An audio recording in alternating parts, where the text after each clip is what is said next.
kaibigan, kakilala, lahat, na nandun lagi kay Mama. Kasama niya sa problema, kasama niya sa kasiyahan, kasama niya sa mga party-party, sa mga sayawan, yan sila Madam Santos.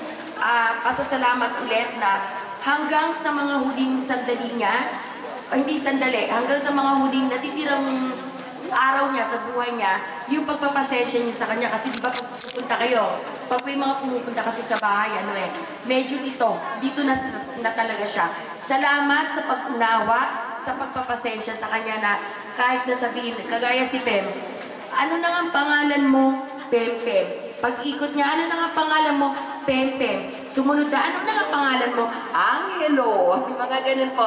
Salamat po sa pagpapasensya sa kanya na kahit hindi niya na kayo nakikilala, nung dumadalaw kayo sa kanya, I'm sure ngayon, alam niya kung sino mga hindi dumalaw, lagot yung mga hindi. Yun po. Yun lamang po. At ang 40 days po ay, Chabe, kailan ang 40 days? Hindi pa namin nabibilang sa totoong buhay.